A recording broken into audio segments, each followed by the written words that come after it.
नमस्कार दोस्तों।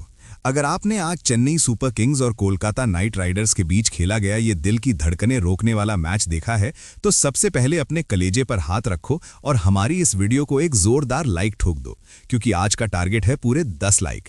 आज चेपॉक का मैदान ऐसा लग रहा था मानो किसी ने पीली बाल्टी भरकर पूरे स्टेडियम पर पेंट कर दिया हो, और हवा में ऐसी खुशबू थी जैसे कहीं पास में ही गर्मा गर्म हैदराबादी बिरयानी बट रही हो।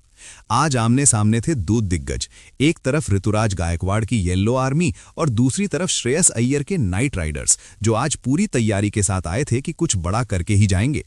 टॉस का समय हुआ, सिक्का हवा में ऐसे उछला जैसे मम्मी का चप्पल हवा में आता है जब हम बिना बताए घर से बाहर जाते हैं, और किस्मत ने ऋतुराज को ऐसी स्माइल दी जैसे एग्जाम हॉल में वही सवाल आ गया हो जो रात भर रटा था।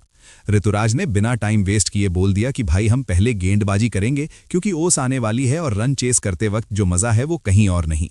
केकेआर की तरफ से पारी की शुरुआत करने आए फिल सॉल्ट और वेंकटेश अय्यर। सॉल्ट भाई तो ऐसे बैटिंग कर रहे थे जैसे पबजी में हॉट ड्रॉप पर उतरे हों और बिना गन के ही सबको मारने की कोशिश कर रहे हों।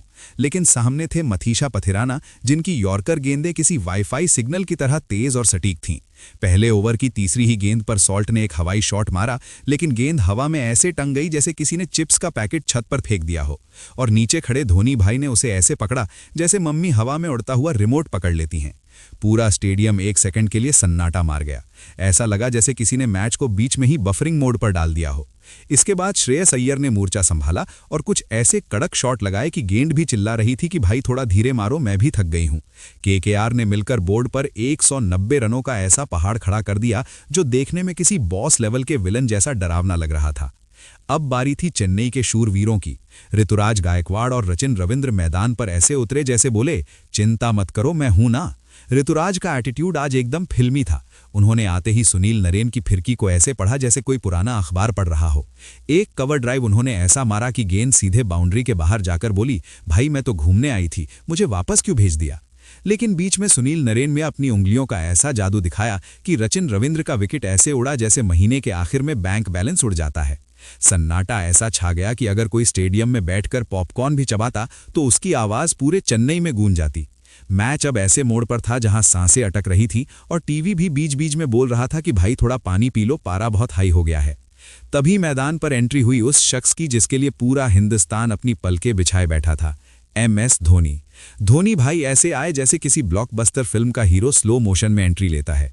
पहली ही गेंद और धोनी ने विंटेज हेलीकॉप्टर शॉट जड़ दिया। गेंद सीधे स्टैंड्स की 10वीं कतार में जाकर गिरी।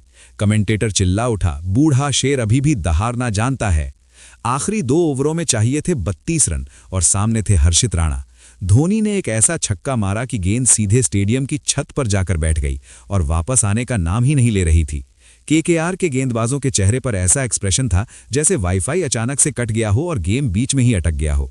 आखिरी ओवर की अंतिम गेंद पर 4 रन चाहिए थे और धोनी ने नजाकत से गेंद को गैप में धकेला और 2 रन ऐसे पूरे किए जैसे कोई बच्चा स्कूल की छुट्टी होते ही घर की तरफ भागता है।